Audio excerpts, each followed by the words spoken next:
Tuan-tuan kalau saya tanya tuan-tuan sekarang ni, dalam keadaan sekarang ni, tuan-tuan confident tak nak hafal 30 juzuk Al-Quran? Confident tak confident? Susah nak jawab, kita bagi soalan objektif senang. A makna confident, B ragu-ragu, C tak confident. Mana satu? C. A pun ada, B pun ada. Saya dah tanya soalan yang sama dengan beribu-ribu orang tuan di seluruh Malaysia ni. Saya dah pernah buat program ni di seluruh Malaysia, beribu-ribu orang saya tanya dah. Di Indonesia, di Singapura, di Brunei, soalan sama saya tanya. Kebanyakan kata, ada kata A, ada kata B, ada kata C. Jawapan sebenar apa? Jawapan sebenarnya A. Betul lagi Ustaz dia kata A ni, kan kalau orang tanya saya, kalau orang tanya kita, adakah kita yakin untuk menghafal 30 juzuk Al-Quran? Jawapannya insya-Allah saya yakin. Sebab apa? Sebab apa yakin? Sebab innallaha ma'ana. Sebab Allah ada sama-sama saya. Nampak tuan-tuan? Saya confident semua tuan-tuan ni boleh hafal 30 juzuk Al-Quran. Semua. Kalau tuan-tuan boleh allocate 5 minutes of your time, 5 minit saja satu hari, 5 minit saja satu hari saya nak. Okey? Tuan-tuan boleh hafal 30 juzuk Al-Quran. Saya kalau nak ajar tuan-tuan cara menghafal Quran ni, saya tak mau tuan-tuan ajar hafal 2-3 surah. Saya nak tuan-tuan hafal 30 juzuk tu. Sebab menghafal 2-3 surah ni tak produktif tuan-tuan. Hafal 30 juzuk tu. Tapi cara ni kita kena yakin dahulu. Senang je tuan-tuan. Okey, saya bagi tips sikit walaupun hari ni tak sempat nak cerita benda tu. Tips sikit macam mana nak hafal 30 juzuk Al-Quran. Pertama sekali tuan-tuan, kalau tuan-tuan dan puan-puan nak hafal 30 juzuk Al-Quran ni, okey, pertama sekali tuan-tuan kena letak niat dahulu. Boleh tak tuan-tuan niat pagi ni? Ya Allah, saya ni berazam nak hafal 30 juzuk Al-Quran. Walaupun belakang kepala ni kata, boleh ke tak boleh Ustaz ni? Itu diam dulu. Okey, cakap saja pada Allah pagi ni, ya Allah, saya nak hafal 30 juzuk Al-Quran. Saya dulu pun tak pernah cakap pada Allah tuan-tuan. Tak pernah cakap. Saya pun dulu tak ada orang kata visi nak hafal 30 juzuk Al-Quran ni. Saya buat, akhirnya Allah lorong sampai habis juga. Sekarang ni tuan-tuan ada visi, betul tak? Okey, cakap pada Allah, saya nak hafal 30 juzuk Al-Quran. Itu yang pertama. Okey, syarat yang kedua nak buat apa? Syarat perlu ikut apa yang guru saya pesan dulu masa saya menghafal dulu. Dia ada satu doa yang very efektif tuan-tuan, berkesan untuk menghafal Quran. Tuan-tuan salin. Kalau tak tuan-tuan salin pagi ni, hafal benda tu. Doa ni pendek saja. Okey, Allahumma paksa. Okey, syarat yang kedua, bila dah niat tadi, kena paksa diri tu. Itu syarat yang kedua. Paksa.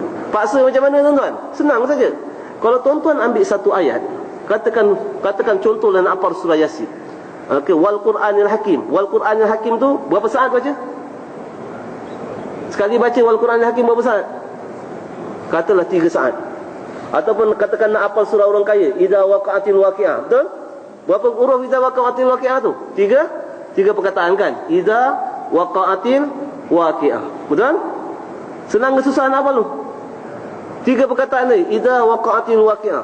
Tuan-tuan pernah dengar perkataan tong pasir air tak? Tong pasir air. Tu, pernah dengar tong pasir air? Tong pasir air. Apa dia tu? Tak pernah dengar? Tong pasir air. Apa tu? Tu lagu Hindustan. Kan? 3 perkataan juga. Tong pasir air. Pun orang boleh hafal tuan-tuan.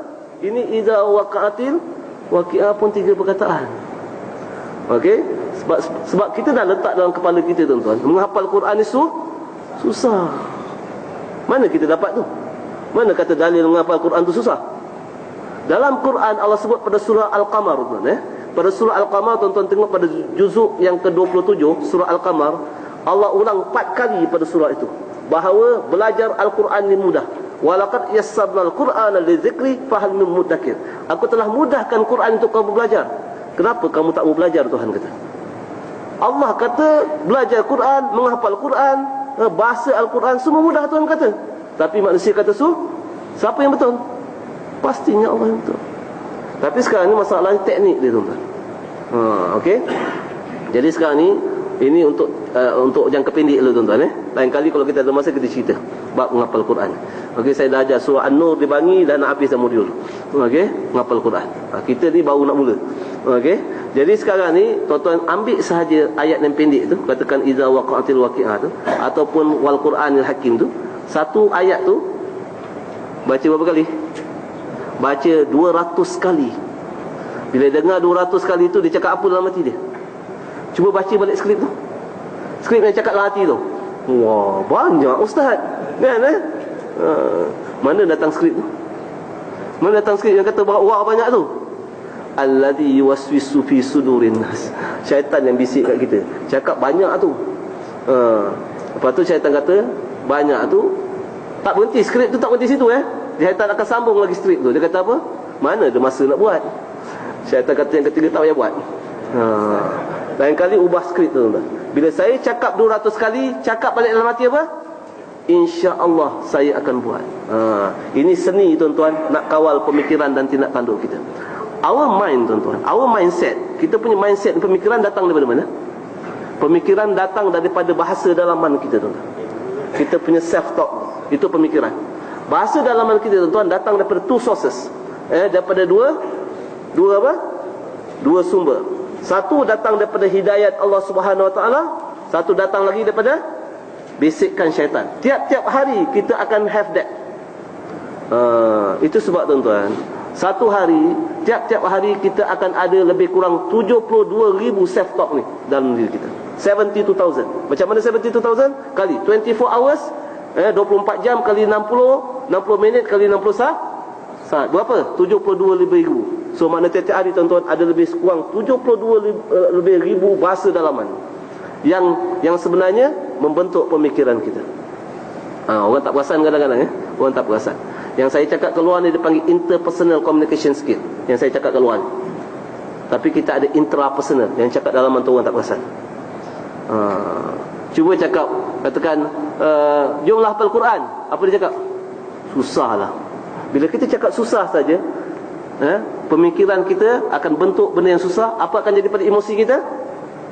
Jadi lemah, betul? Bila emosi kita lemah, tindak tanduk kita tak buat. Tengok. Change that words. Change that apa? Ubah bahasa. Lain kali kalau katakan nak hafal 30 juz Al-Quran, cakap apa? InsyaAllah. Gunakan bahasa Al-Quran tuan. Dalam handle kita punya self-talk ni, gunakan bahasa Al-Quran. Itu dia. Jadi dekat situ, itu nanti besok seni nak bina pemikiran ni, masa lain kita cerita. Okey, itu sikit. Jadi balik pada persoalan nak hafal tuan-tuan. Ambil baca 200 kali tu sebenarnya. Kalau iza waqa'atil waqi'ah ataupun wal Quran hakim tuan, baca 200 kali ni, sekali baca 3 saat. Katakan wal Quran hakim, sekali baca 3 saat. 100 kali baca berapa? 300 saat. 300 saat berapa minit? So I need your time 5 minutes saja a day untuk hafal satu ayat sahaja satu hari. Apa dia cakap? Bila cakap macam tu, apa dia cakap? Sikit sangat ustaz dia tu. Bila nak habisnya dia tu? Jangan cakap tu. Kan Rasulullah kata ahsanul amal dawamuha wa in, sebaik-baik amal adalah yang dibuat sedikit. Sebab yang dibuat sedikit tu nanti akan menentukan dia punya keberlangsungan amal tu tuan. Dia punya istiqamah tu. Jangan buat banyak-banyak. Buat sikit-sikit dahulu. Satu hari satu ayat. Kalau tuan-tuan dah niat nak hafal 30 juzuk tuan-tuan, tuan-tuan buat satu hari satu ayat, sedikit-sedikit tuan-tuan. Kalau kita mati pun kita bawa hafal 10 ayat tuan-tuan, Allah akan letak kita sebagai orang yang hafal 30 juzuk Al-Quran. Atas apa? Atas niat kita. So maknanya apa? Maknanya harapan untuk jadi Al-Hafiz semakin cerah. Nampak? Kenapa saya kempen tuan-tuan sungguh-sungguh nak hafal tuan-tuan? Sebab kalau tuan-tuan hafal satu huruf, satu ayat, kalau Yasin tuan-tuan, Yasin berapa pahala dia? 20 kan?